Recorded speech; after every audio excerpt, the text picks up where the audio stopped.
Welcome back, everybody. Welcome to the Goldberg Show. I got Devin with me as always, and today we have another special guest with us, Mad Bull America. Mad Bull, how you doing, sir? What's going on, man? I'm ready to do this. Mad Bull, go ahead and give our viewers and listeners kind of a description of yourself. Yeah, ever since Elon Musk took over to Twitter, I came back to Twitter. I deleted my old Twitter account because you can't be a conservative, in those days on Twitter and fight the good fight, and exchange information. And ever since Elon took it over, now we have Twitter Spaces. We have, there's more free speech. So I'm back on just kind of getting the word out. I am a Donald J. Trump supporter.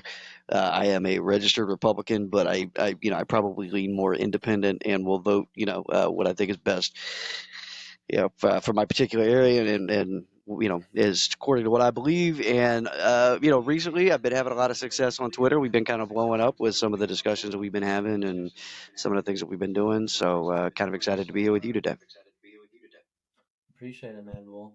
So for people that don't know, the Durham report has came out recently, and there's a buttload of things to talk about this whole report. Um, Really, I guess I could start things off.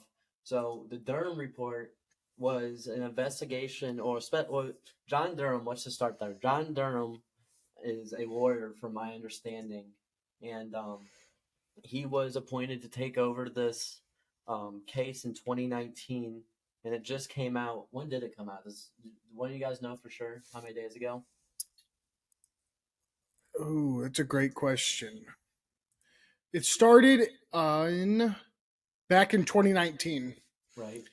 So it says the Justice Report released the Durham report, the long-awaited account by Special Counsel John Durham of his investigation into the conduct of the 2016 Russian investigation. Okay. But So it's basically, pretty much the same thing as the Mueller report. We're going to talk about the same things as the Steele dossier and the Mueller report. This was just another witch hunt.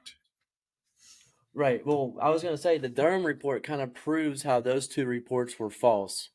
Um, the mo or the Durham report, Matt, well, you have a better understanding than I think I am at explaining this. If you could jump in and kind of give our viewers a better description. Yeah, so as things started to kind of go sideways with the impeachments and the Mueller investigation, once it came to a head, they started realizing there was a lot of inconsistencies and there was just some stuff that wasn't right. So at the time, Attorney General Bill Barr appointed John Durham to go ahead and look into the conduct of the FBI and the conduct of the investigation, and to find out what was really behind it. And so he's been doing that for several years, since 2019.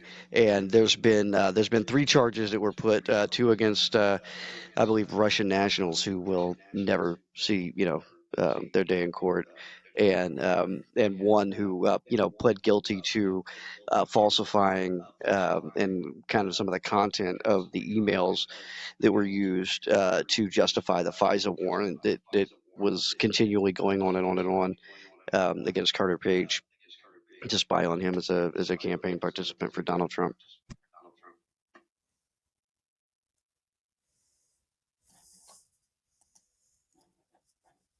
Devin, you go So ahead. pretty much, if anyone hasn't even read the outlines of what this is about, it's again just more of, like I said earlier, a witch hunt. It was trying to find something on Trump, and saying that the Russians helped him win in 2016. And as we talked about numerous times, and I'm sure a lot of people that are listening and watching this have read, it's a double standard. They believe that the Russians helped Trump steal the 2016 election, but then if Trump calls the 2020 election invalid and stolen and rigged, that's unfair. It's pretty much the gist of what this is about. It just was looking for something, just some little thing to catch some traction on Trump. And from what I've read, and I've read skim Reddit and read the majority of the things, nothing really stuck. And I say really nothing stuck, I mean absolutely nothing stuck to most degrees. Yeah. So there's a video I just found. I would like to show you both this. And I think this video is going to show how much just got brought to light and how much the media lied to us and tried hiding, like tried sweeping this underneath the rug.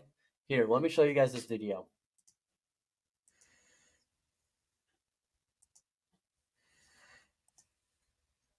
scandal was when they spied on my campaign.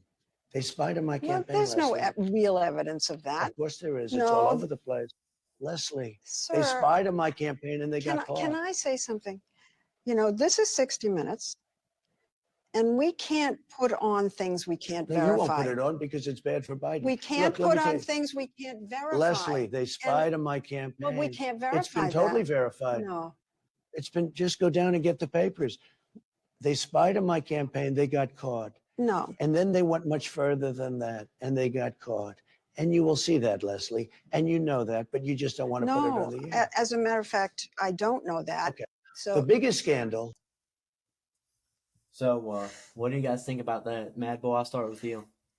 Yeah, they continue to call Trump a conspiracy theorist, and like it sounds crazy as you watch that, as you're sitting there, like, they spied on my campaign. What are you talking about? Like, it's a very easy case to present to the American people that he's off his rocker with that. But as things came out, what you find out was they were actually, there was an intelligence that was literally looking into, people on his campaign, looking into certain things going on at Trump Tower. I think there was an accusation of a phone being bugged, and I'm not sure how that actually turned out. But what wound up happening were FISA intelligence warrants were issued on the Trump campaign, and he was 100% right in there. He wasn't as crazy as everybody tried to make him out. It's like I said, it's a conspiracy theory until we prove it right, and then they have nothing to say after that.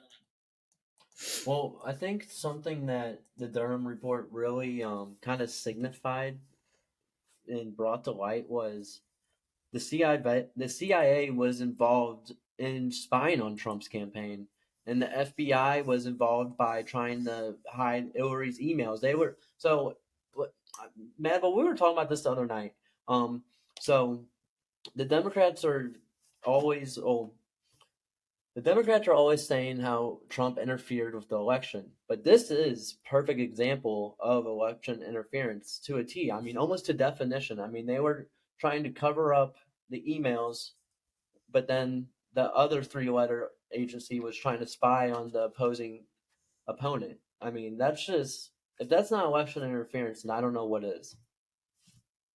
Well, there was a opposition research group hired by the Hillary Clinton campaign, and they hired a gentleman named Christopher Steele to, quote unquote, dig up dirt on Donald Trump's Russia connections. And the guy that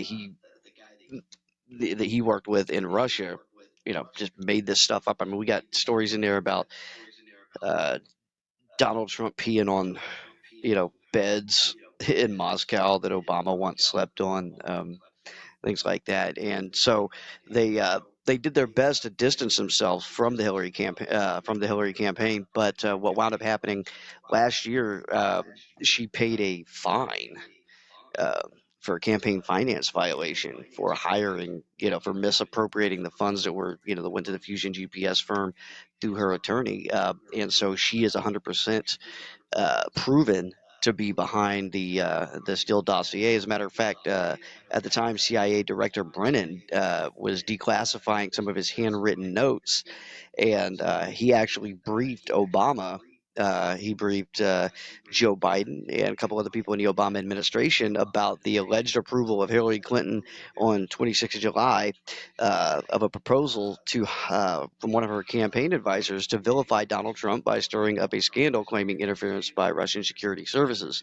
And that is the origin of the Steele dossier. And that is what they used in part to justify the not only just like one FISA warrant to look into it, but the continual renewal of these FISA warrants, which you don't get a FISA warrant unless the President of the United States signs off on it. And who was President of the United States at that time? Absolutely, absolutely. So while you guys were talking, I was kind of looking into the actual Durham report itself. I've been reading it. Um, And so there's two names that first pop up on John Durham's report, and this is before stuff really starts getting interesting. And the two names mentioned, and I'm going to show you the conversation between the names for our viewers to see as well. But one of the names, I think it's important that we address this. So the conversation that you guys are going to be seeing that I'm about to show. One is with a man named Peter Strozak. I might be pronouncing that wrong, but he was a former FBI agent, and then the other one is Lisa Page, and Lisa Page is a former prosecutor and lawyer. And so this is kind of how the Mueller report started out. Here, let me pull this up, and this is really interesting stuff. Let's see. Yep, here it is.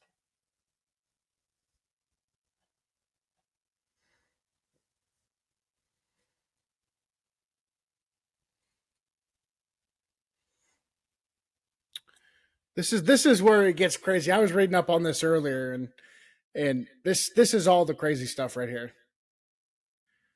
So just give them a couple of seconds to read all this.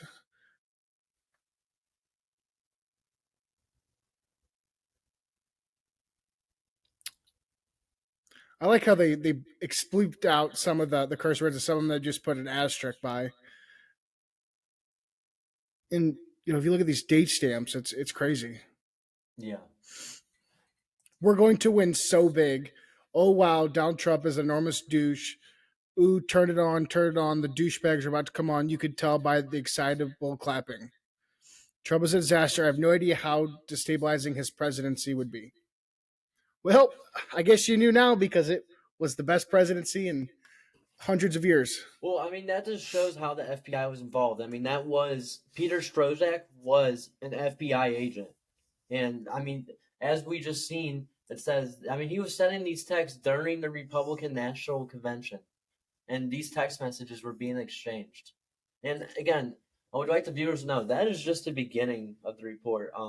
I've been reading the report off and on throughout the days. Is whenever I find my free time. The first like 30 pages is the introduction. Not gonna lie to you guys, it's pretty boring. Not too much like interesting stuff in there. But the page I was just on, page 58. That's when John Durham starts kind of like breaking down into things, and that's where stuff starts to get pretty interesting. I'm still reading here as we're recording, so just bear with me if I don't respond to one of you guys right away. Yeah, Peter Strzok was actually the lead investigator, one of the lead investigators on that, under assistant director of the FBI, Andrew McCabe, who before that had shortly before that had directed people to kind of back off the Clinton Foundation investigations that were going on right at the time, and then he kind of had to walk that back, and he kind of had to go on with the Clinton Foundation investigation. But everything that they did wound up having to go through Andrew McCabe, and Andrew McCabe was later, testifying before Congress, and really just kind of put on the hot seat and found to be very, very, very dirty. Stroke and Page were subsequently fired for that sort of thing, because they were not acting without bias, as you could tell by those text messages that you just read. So their investigation was purely, at least as far as they were concerned, a witch hunt. Right. It's crazy how much when you read into this, how much the Clintons come up. I've been, like I said, I've been reading off and on, kind of like Alec has, and it's absolutely insane to me how many references they make towards the Clinton Foundation, towards Hillary, and just all the wrongdoing that was. Why is it? I mean, here's the question that people need to be really asking themselves here. Why is all these big events leading back to the Clintons and no one's talking about it? That's a big question. Because everyone's scared to talk out against the Clinton Foundation, because if you end up by suicide if you talk out against the Clinton Foundation. I mean, it's just got so out of whack at this point. I mean, they've just their tables are starting to fold underneath them, in my opinion. Well, as Mad Dog was just talking about, how much, I can't remember how much he had just said, but she paid quite a bit of money in fines for her campaign donation violations. And, to go beyond that, you talk about the Epstein Island thing. There's so many other things that never got chased after by them. If she got caught with one campaign violation, that doesn't include, everything that happened in 2008 when she ran, and all the stuff that she also did 2016, all the stuff that we could imagine, cut from the same cloth essentially that Biden did in 2020. Sure. All the immoral, illicit things that were done. And it just, we talk about the what was it, the 44,000 emails deleted off of BlackBerry, the phone was destroyed, things like that. It never caught any traction. Yeah. A little thing off the top podcast topic, Devin. I'm getting on my end. You're having some connection issues. Yeah, just trying to see what's going on. Your voice keeps cutting in and out sometimes, so um, hopefully that won't be an issue for uploading. But as you guys were just talking, I was reading more into this, and interesting enough, John Durham brings up Crossfire Hurricane, and this is on page 61. So this is only 3 pages after what I just showed you guys. And right here, I'll let you guys see this. This is pretty cool, or not cool, but this is interesting as well. Come on, no puppy. Right here, number 3, the opening of Crossfire. This paragraph right here is interesting. The FBI opened Crossfire Hurricane as a full counterintelligence investigation to, quote, determine whether individuals associated with the Trump campaign were witting or coordinating activities with the government of Russia. The starting point for the office inquiry was to examine what information was known or available to the FBI about any such ties as of July 31st, 2016, prior to opening Crossfire Hurricane. That question then divided itself into 2 related questions. One, what was the information that predicated the opening of the investigation? And 2, did that information support such an investigation being opened not as an assessment or preliminary investigation, but from the start as a full investigation? In exploring these questions, we determined the following. And so, right underneath that, a guy's name, a man's name, George. I can't pronounce this guy's last name to save my life, but I believe it's Papadopoulos. Mad Bull, do you know much about this guy, George Papadopoulos? I have a lot of like conflicting, like I wouldn't say information, but just nothing. Nothing is particularly clear, except for he was a Trump campaign worker, and the allegations against him kind of he wound up in a lot of deep water over this thing for no reasons. Mm-hmm. But part of it was he did some speak. Yeah, he kind of spoke to some Russian assets that he weren't aware were Russian assets, and said some things that he might not should have said. But as far as Papadopoulos goes, I'm not 100% familiar with his involvement in everything. To be fair. Okay. I mean, yeah, this whole report's really it's really interesting, and I'm at the point right now. I'm reading as I'm talking, but it's interesting because he's starting to talk about um or the investigation called Crossfire Hurricane, and I think this is the problem. The FBI knew that they were being sketchy about this whole thing the whole time, and yet they still decided to do it. Now, here's the question: did they think they were going to get caught? Who knows? But The now that FBI they are, isn't concerned about whether they get caught or not. well, I mean, this is going to backfire on them pretty hard. I mean, who can? Here's my question: can you trust the FBI or CIA after this information's out there? I mean, did we trust them before this? No, I mean, I'm sure us 3 did not, but I'm Yeah. saying for people that might have before. I think that this isn't going to change people who already disbelieve and distrust the CIA and the FBI and NSA and all those things. I don't feel like this is going to sway too many people, because the people that, well, it's the government. They're gonna have mess ups and things that we don't understand. And in the time, it might have been the right thing, and all these what ifs and excuses. But the people who distrust all these organizations and agencies are going to continue to be the same people. It's going to drive them a little deeper, but I don't think we're going to see a whole lot of people flip on this. Yeah.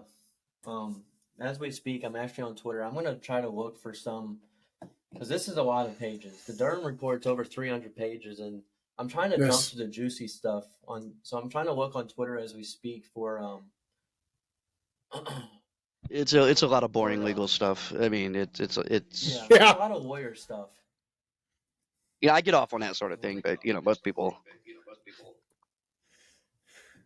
Yeah, it's all legal mumbo jumbo and ex facto and legal terms that a lot of people would have to look up and all that thing, and then it just kind of rambles on a little bit in some parts.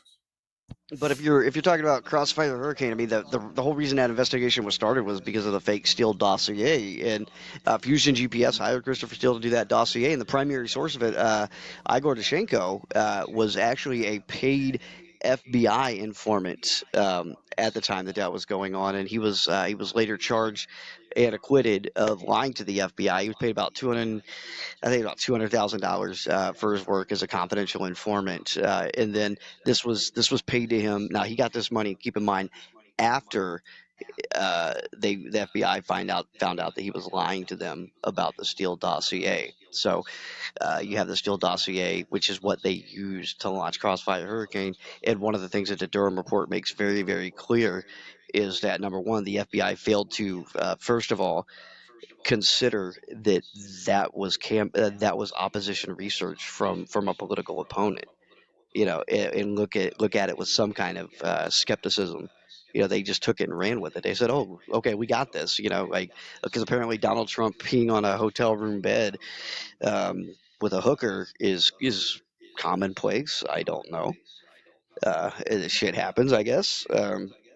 And they failed to say, well, yeah, this is Clinton campaign research, so let's dig into it a little bit more and before we start, opening investigation, things like that. And the other thing is that they failed to verify. Christopher Steele couldn't verify this information. The guy that got the dossier, the guy that they hired to put the dossier together, couldn't verify it. And the primary source, Igor Dashenko, couldn't verify the dossier either. So all of So this is was was there absolutely any 100% unverified. was there any evidence that he did this in the hotel rooms?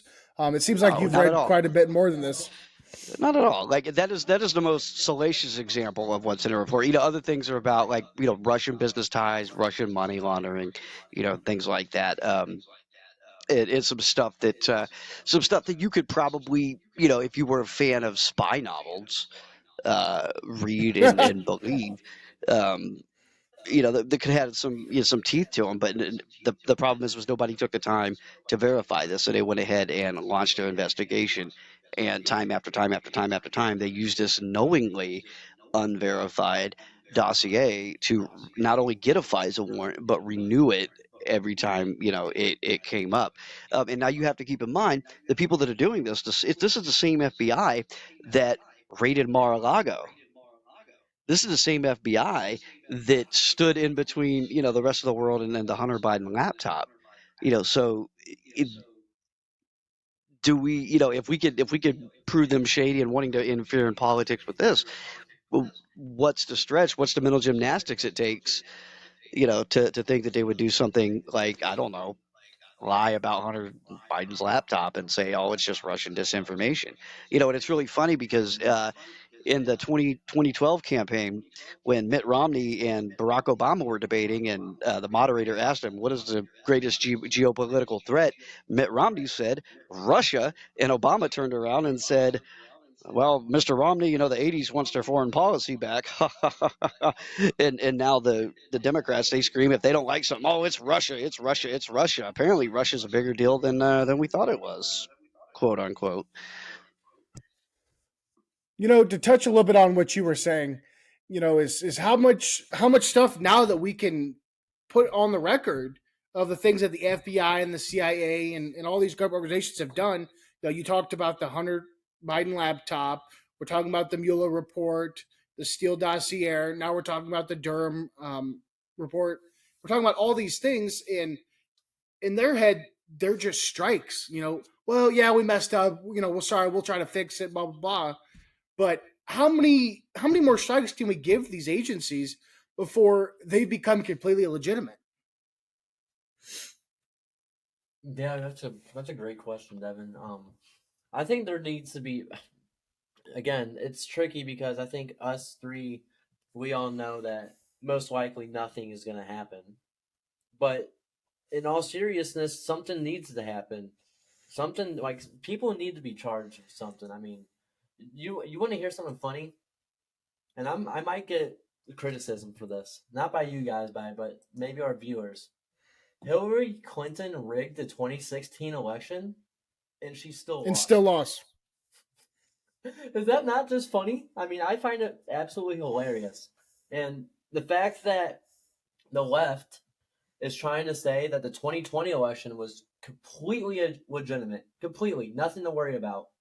I think the Durham report shows that maybe we should start raising more questions about the 2020 election. How much were they involved in that? Well, the left has a real gift for playing with technicalities, right? You know, they'll if you or I were to go, hey, there's voter fraud, they're going, well, you can't prove widespread voter fraud. It's like, well, you're right, and I don't have to.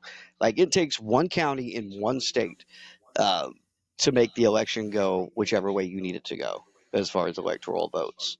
Um, and so they'll play semantics like that, and they'll say, well, there wasn't election interference. Well, if you were claiming that the FBI is investigating Donald Trump for being a Russian asset, which is asinine on its face, but a lot of people wanted to believe it because they don't like Trump. Um, that too is kind of an election interference, because you're essentially saying that your opponent is a traitor, and people when they go to vote, if they're undecided at that point, or if they could be swayed, they're going to consider that information.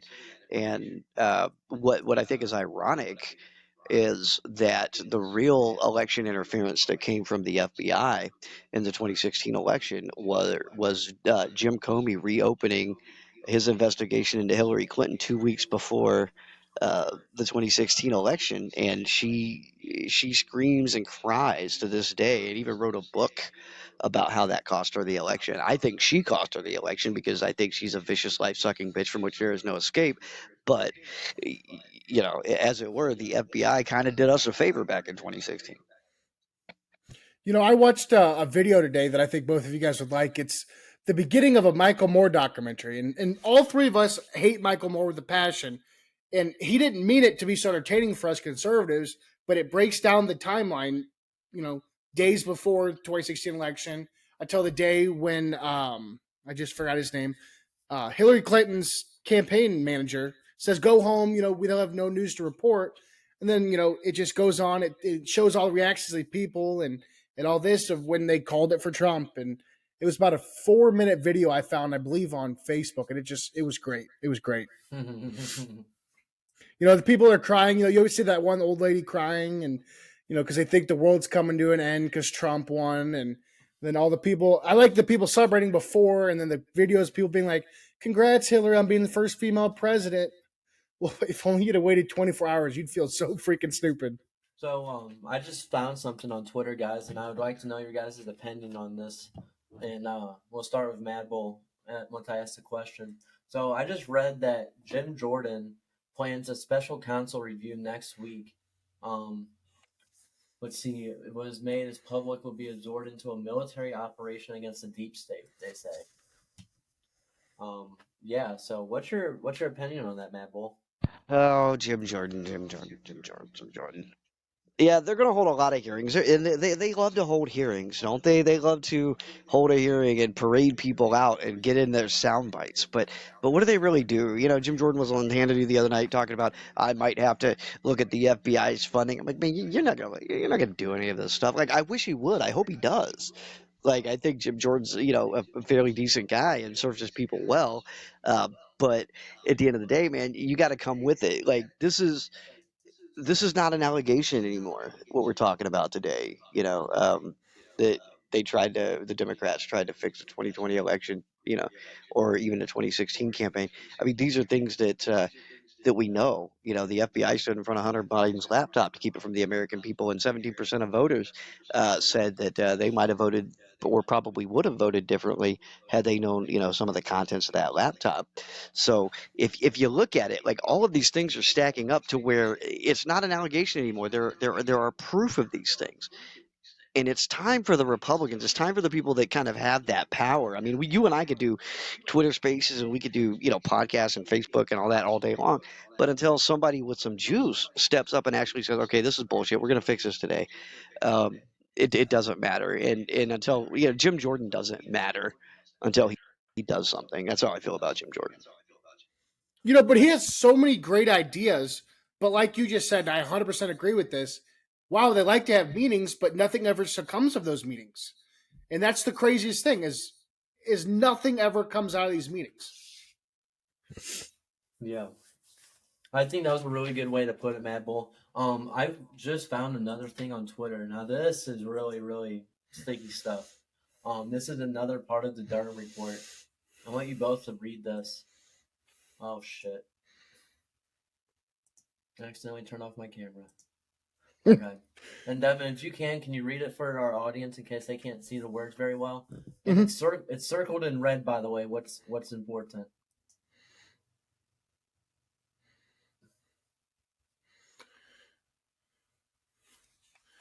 Although a substantial majority of individuals voluntarily cooperated with the office, some only provide information under a subpoena or grant of immunity. Some individuals who, in our view, had important and relevant information about the topics under investigation refused to be interviewed or otherwise cooperate with the office. I mean, if that doesn't spell corruption, I don't know what does. Like seriously, that spells corruption. Well, a lot of this stuff does. some of these people that go ahead, bud. No, go ahead, Mad Boy. I didn't mean to cut you off. Some of these people that are cooperating, to be fair, they are American citizens. They have the right not to, not to incriminate themselves and not to kind of voluntarily, discuss certain things. And, so that's kind of their business. But what, what you and I see is average American voters is exactly what you said. It's like, aha. We're doing the same thing to these people that they did to Donald Trump for not going to testify in the E. Jean Carroll case, right? Oh, he didn't show up. That must mean he's guilty, But it does make you wonder what information they had to add or what their parts really were in this. There were a lot of people. There were some FBI memos floating around. This is in the Durham report where a lot of people were saying this is nothing. Even Peter Strzok was like, "We got nothing. This is nothing yet. This is what they're propping up to vilify the man." So I'm hoping that these people, will eventually, maybe get some kind of immunity or decide to go ahead and come forward, whether they like Trump or they don't like Trump, because that's not what's on the line right now. What's on the line right now is the transparency of government, the truth. What our government's really doing behind the scenes and just how much power these three-letter organizations actually have. And to say, I got no problem with the FBI, I got no problem with the CIA. It's the leadership of these organizations that is really the problem. There are good FBI agents on the ground. I've met some. There are good CIA people out there doing good work every day. But it's the leadership and the agenda of the machine. And I'm not just necessarily talking about the Democrats, but I'm just talking about the political machine. And, I don't like to use the term deep state because that sounds so nefarious, but there is a political machine that runs this country, and the three-letter agencies are part of it as well. My biggest thing when we talk about these agencies that we always have to question, the FBI, the NSA, CIA, is there's two major problems to me that I've always had with them, and I'm sure you two will agree on some variants, is that the problem is, to number one, the partisanship, is that it always seems like it's against one specific party, which I'm speaking of the Republican Party in this case, but also majorly to me has to do with the transparency, is we don't see a whole lot of things that they do until we get things like this, where we get the Mueller report, the Durham report, the Steele dossier, and all these things that like Edward Snowden came out and had talked about the NSA. Like, my problem is we don't see enough what goes on behind the curtains. So of course we're going to be suspect of what they could be doing behind those curtains. Yeah. I just found another piece of the report. This might be the best of them all.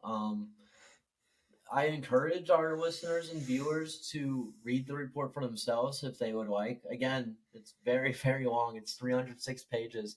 But I just found another tweet that, and this page on the report pretty much sums up what the report um, revolves around. Um, Mad Bull and Devin, take a look at this. This is nuts. And Devin, if you could read off again, I'd appreciate it.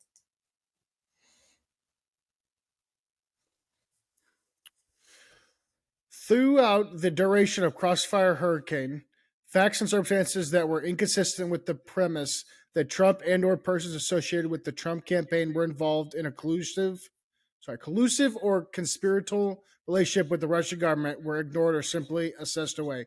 Indeed, as set forth in sections IVA.2 and 3, from even before the opening of Crossfire Hurricane, some of those most directly involved in the subsequent investigations had one expressed their open disdain for Trump, two had asked about whether they would open an investigation on Trump, and three asserted that they would prevent Trump from becoming president. As discussed throughout this report, our investigation revealed that the stated basis for opening a full investigation to determine whether the individuals associated with the Trump campaign were witting and or coordinating activities with the government of Russia were seriously flawed. And then it says at the bottom again, the FBI's failure to critically analyze information that ran counter to the narrative of a Trump-Russia collusive relationship exhibited throughout Crossfire Hurricane extremely troublesome. Troublesome. A lot of this is troublesome. I mean, what I just showed, though, I mean, that is pretty much the duration of this whole thing. I mean, what's your guys' opinion on that photo? Well, you get people who they have some kind of power, they have some kind of weight, they work for the FBI, and they don't like a candidate, they have an opportunity, to try and do something like that. I think that's just human nature that we would do what we could. Unfortunately, the FBI has a standard. That they have to live and operate by. They have a duty, to the truth. They have a duty to the process, and yeah, they absolutely completely ignored that. And that is one of the things that Jim Durham said. Just short of calling anybody a criminal, he certainly called them negligent. I mean, you saw right there where exculpatory evidence was ignored. Anything that came out that said no, Trump did not pee on a bed in a Russian hotel with a hooker, they said they ignored it.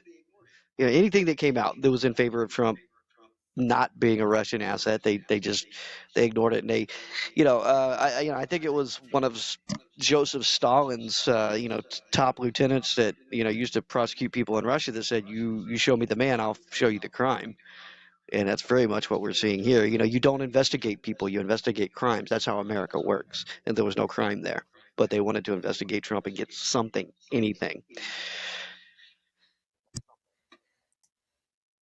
I just found another really interesting thing. I'm gonna share this with you guys as well. There's another part of the Durham report. I mean, there's just so much to this. I mean, I can go on for hours talking about this, honestly.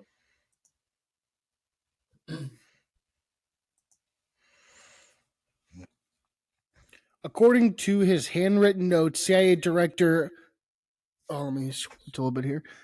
Biernan subsequently briefed President Obama and other senior national security officials on the intelligence, including the alleged approval of Hillary Clinton on July 26, 2016, of a proposal, from one of her foreign policy advisors to vilify Donald Trump by stirring up a scandal claiming interference by Russian security services. This was the plan all along. When I read that. I mean, Obama knew what they were doing. Go on, Matt Bull, I'm sorry. Obama knew what they were doing. He was told. He was told what was going on. Like now, do I think Obama was like, "Hey, why don't we see if we can dig up something?" No, that obviously didn't happen. That was a Hillary Clinton campaign, but he knew what the Hillary campaign was doing, and he was briefed on it, as well as I believe Joe Biden and a couple other people in the Obama administration. They all kind of knew that it was going on, and they also probably. I'd have to read that report a little bit more and find out, if they knew that it was just as much bullshit as the rest of us did, and if they did, then Obama is in charge of the FBI. He's the guy. He's the number one man. And the second that he found that out, that is huge. Like that's not even if it were true, even if it were true, if Trump were a Russian asset, that is huge, and he has a responsibility to kind of just put his hands on that as much as he can. Is where kind of based on his behavior at the time, he just said, "Okay, this is happening. Don't get me anywhere near this. I don't want the smell of this shit all over me. I got enough of my own problems." And that's a dereliction of duty right there. Period. Full stop.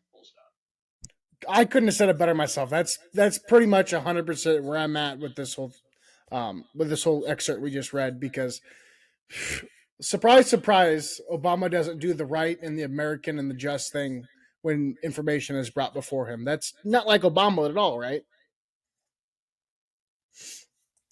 No. So yeah, I'm still looking at some of the pages as we're recording. So if I look a little weird during the recording, I'm sorry about that. But So, no, is there anything else, Mad Bull, that you think that our viewers and listeners should know from this from the Durham report? Yeah, the basically John Durham said that the Hillary. This is, let me just break it down for you in a couple sentences. Hillary Clinton paid for a fake dossier that even the source of the dossier wouldn't verify through her campaign. She was later fined for that under campaign finance law. So there's no question that the money came from her and her campaign. And if you don't think Hillary Clinton knows everything that's going on in her campaign, you're insane. That fake dossier led to an investigation of Donald Trump for being a Russian asset, and the FBI took that and ran with that without zero corroboration of this dossier, while ignoring the fact that one, it was a political piece. Number two, any exculpatory evidence in Donald Trump's favor. And here's the best part. This also led to things like the Mueller investigation.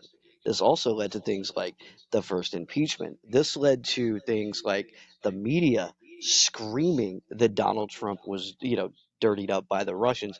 This led to any and everybody that hated Donald Trump on Twitter calling him, Putin's puppet, whatever. You've seen all the posts, right?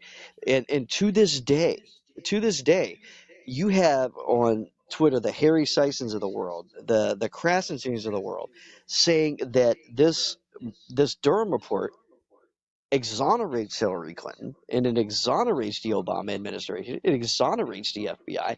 It doesn't. It fucking implicates them and puts them right in the middle of all of this. It started with the Clintons and it ended with the Clintons. Period. Full stop. So what I think people should know, what I think your viewers, your listeners, your audience ought to know about this entire thing is that this is the level that you have to play at in order to beat these people. This is the level that you have to, this is the depths that you have to sink. You can't win on your ideas. You can't win on curb appeal. Like Hillary Clinton had the personality of a cockroach on crystal meth. You can't win on, you can't win on platform. You can't win on just solid voter support. You have to play this game. And what's to what's to stop them from continuing to do this kind of thing and be as open and as bold as it? This whole deal, this whole criminal, and I think Hillary Clinton is the criminal in this situation. This whole oh, criminal 100%. ordeal cost her exactly $113,000. It was the fine she paid over her campaign finance violation over the Steele dossier. That is unbelievable.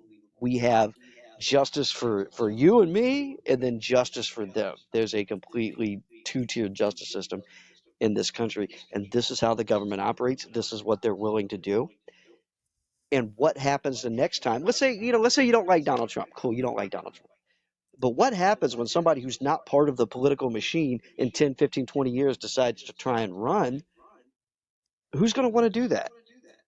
Somebody who's not part of the political machine, but is somebody that everybody likes, that has the capability and the experience to run this country, but they're not part of the elite. They're not part of the ruling class.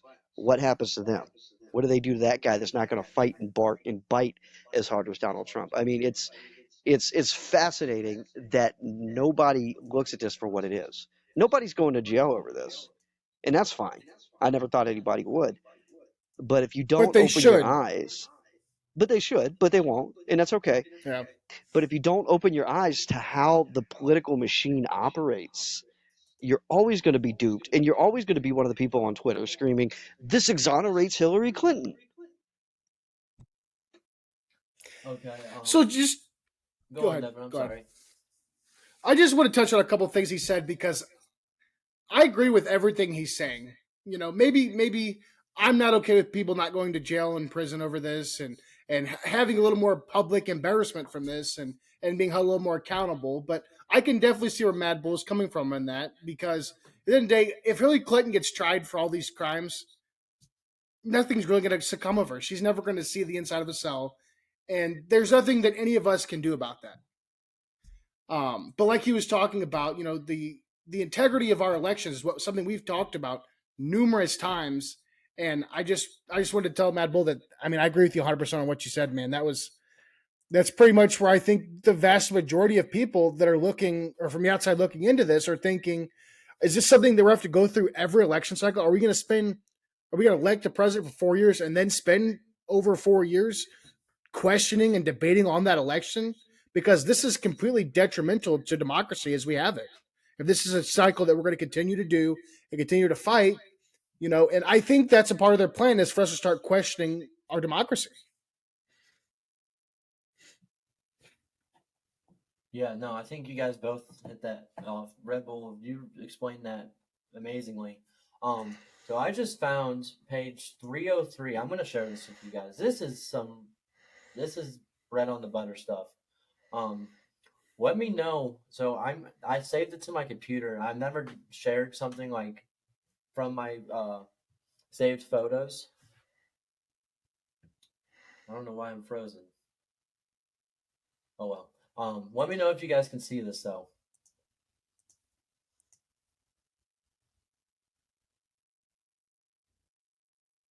There we go. We can see it. Is it clear? Can you see? Can you see Yeah, fully? absolutely. Okay. Yeah, go ahead and read this. The matter includes at a minimum the following information that was simply ignored or in some fashion rationalized away. The Australian diplomats told Crossfire Hurricane investigators that Papadopoulos never stated that he had any direct contact with the Russians, nor did he provide any explicit information about an offer of assistance. There was a complete lack of information from the intelligence community that corroborated the hypothesis upon which the Crossfire Hurricane investigation was predicated. The FBI generally ignored the significant exploratory, I don't know that word to be honest with you, but information provided by Carter Page, George Papadopoulos, and Trump Foreign Senior Policy Advisor during recorded conversations with FBI CHSS. The FBI failed to pursue investigative leads that were inconsistent with the theory of the case. E.g., Page's recorded denials of having any relationship with Paul Manafort, a fact about there was available evidence. The FBI failed to take Page up on written offer he had made to Director Comey to be interviewed about the allegations contained in Michael Isakov's Yahoo News article, and instead opted to see FISA's surveillance of Page. The FBI was willing to make use of the completely unvetted and uncorroborated Steele reporting in multiple FISA applications targeting a U.S. citizen, even after the Crossfire Hurricane investigators had deemed that there were major conflicts between the reporting of the Steele and his primary subsource, Igor Dankachenko, conflicts the FBI incredibly failed to resolve. The Crossfire Hurricane investigators did not even ask Steele about his role in providing information to Michael Isakovs as contained in the September 23rd, 2016 Yahoo News article. Information that essentially accused Carter Page of colluding with the Russians, and therefore the same investigators demonstrated a willingness to contort their plain language of the article to suggest it was not Steele but Steele's employers who had given the information to Isakov. The FBI ignored the fact that at no time before, during, or after Crossfire Hurricane were investigators able to corroborate a single substantive allegation in the Steele dossier reporting. There was complete failure of the part of the FBI to even examine, never mind resolve, the serious counter-espionage issues surrounding Steele's primary subsource, Igor Darchenko. And I'm sorry, I said a lot of names there wrong, but I tried my hardest. There's a lot of hard names in this. Hey, am I Okay, still so frozen on your guys' end? no. Mm-mm. Okay. All right, so now I can break Papadopoulos down for you because hearing that now I remember. The word on him was he was talking with an Australian diplomat and said that he's got some Russian connections between him and a campaign. There's some alcohol involved, and you know how people are when they're on things like that. And so this Australian diplomat, had allegedly gone on record that there was some collusion between the Russians and the Trump campaign there, but. As you read, that Australian diplomat was like, I never said any of that stuff. I don't know what you're talking about. So yeah, and that's just a bold faced lie. You know, uh, that there was, that this conversation even happened in that way. So yeah, that breaks it down. That's a hell of a breakdown. Hmm. Yeah, I mean, I don't know what else to say after everything you hit off on, Matt Boy. You nailed the home run on everything, and I really thank you for giving us more of an insight on this whole situation. I appreciate you coming on today. Oh man, I was happy to do it. I didn't have anything else to do, and I've been looking forward to this all day. So I was like, hey, all right, we're gonna do this podcast. We're gonna see what's up. So just Again, to touch on real quick before we close everything up, we actually met Mad Bull on a Twitter space, correct? And I would just like to talk to our listeners and viewers about that a little bit. And Twitter Space is this new thing. We talked about Elon Musk just recently bought Twitter. It's been 3 or 4 months now, right? Something like that. And it's something that we've talked about the COVID thing on there. Alex done a couple different things on there. It's really awesome, and I plan on maybe starting a couple. And as we have them, I'd love to have Mad Bull join. Me and Alec will be there. We'll have a bunch of other people that we've met through channels and stuff on there, and we'll make sure to post it on our Facebook or Instagram. Obviously on our Twitter, and make sure that people can come ask questions, talk about things, and it's just so far has been a really good asset to communicating and sharing ideas. Twitter had become great. I came back because Elon bought it, and I have like Elon and I couldn't be probably more polar opposites politically, but he has a fundamental understanding of free speech and the exchange of ideas. And while like he does have limits on things that he can allow on there, hate speech and things like which I appreciate. But Twitter was a Twitter was an echo chamber of the left. I mean, just and that's all it was. And if you said anything against the left or COVID, or you had a differing opinion, you often got shadow banned or censored. But now he's opened it up, and Twitter Spaces, they're great. They're a forum. I'm going to start hosting my own spaces at the beginning of next month. If you guys want to check those out, we're gonna deep dive into some of the stuff that's been going on politically, and probably have some fun conversations as well. But I encourage you, if you were ever turned off by Twitter, now is the time to come back. It's wide open. It's the Wild West. I mean, I get in fights with liberal idiots all day, and I love it, and they can do nothing to me for it. yeah, Yeah, we'll make sure to share them on the Twitter pages, I'd all also the like to spaces add, that you share. I'd also like to Word. add into what both you guys were saying about Twitter Spaces. So as our viewers, or as our viewers to the show may know, I've been banned from Twitter for almost 2 years. I got banned in 2021, and then I recently got unbanned. I think I stated that in the last episode.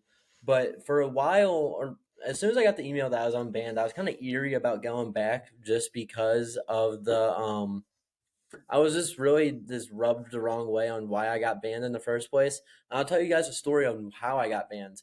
Um, I made a tweet in 2020. It was late 2020, early 2021, but it was COVID related, and I basically said that you would have to be a headless chicken to not realize that this vaccine or this COVID-19 was man-made and was purposely leaked rather than came from a bat, and I got banned for that. And I think maybe now, if that tweet was still up, maybe I'd be viral. I don't know. But yeah, I would have to say so. But no, I want to touch more base on the Twitter Spaces for people that aren't on Twitter. If you're looking for independent research, if you're looking for independent journalism, Twitter Spaces is the place to find these people. I mean, you're going to get information and news articles shared by other people that you will not find on the mainstream media cable news networks at all. I mean, what Devin and Mad Bull said about Twitter Spaces and especially how much Twitter has changed. I encourage everyone to get back on it and be engaged on Twitter Spaces. Listen to the things you want to listen to, and be open minded. Again, check it out and let us know what you guys think. Email me at thegoldbergshow@yahoo.com. Yeah. Yeah, we joined one the other day, and it was about people talking about people that were vaccinated and just the overall vaccine and the byproducts of people having those. People talking about, we had a doctor on there, and she was super nice, super knowledgeable, talked about a lot of things. We had a guy from Italy talking about how you can taking these vitamins can counter react these parts of the vaccine and make you feel better and just overall life. And it just was such a conducive conversation about overall health, politics, things going on here, things going on in Europe, because like I said, he was from Italy. It just felt so, I want to say, like, intellectual, obviously, but it almost felt like it's the first safe space us conservatives have had to have a group conversation with people we've never met. Mhm. It's almost like an adult Omegle kind of thing. You know what I'm saying? Like, back when you were a kid, you got on that, and it's just so great. I would almost call it refreshing to be able to come into something like that and talk to people and share ideas without worry about getting canceled like you were on Twitter. Yeah, and so last night, Devin, me and Mad Bull were in a Twitter space. There were two Canadians in there, I believe. One from British Columbia, the other one, I'm not sure what part of Canada. But hearing their perspectives on recent politics, that was really, really interesting to hear. Especially since they're our bordering country, our neighbor country. Hearing their perspective on the events that um, we were talking about. It was very interesting. And like I said, I encourage anyone and everyone to go on Twitter Spaces and join these talks because again, you are going to come across people that will blow your mind. I mean, I it's opened up my mind completely. And I'm really just thankful I found Twitter Spaces. It's how I met you, Mad Bull. It's been great so far. Yeah, as we go on and as we get closer to the 2024 election, the exchange of ideas is going to be that much more important. And uh, to be able to, you don't have to compose a tweet thread anymore. You can go into a space, you could raise your hand and get called up to talk, and say what you need to say and ramble on what you want to ramble on about. And that's going to be huge. It's a technology that we really haven't had, quite ever. I mean, there's a lot of places you can go and do chats, but nothing like this. Absolutely.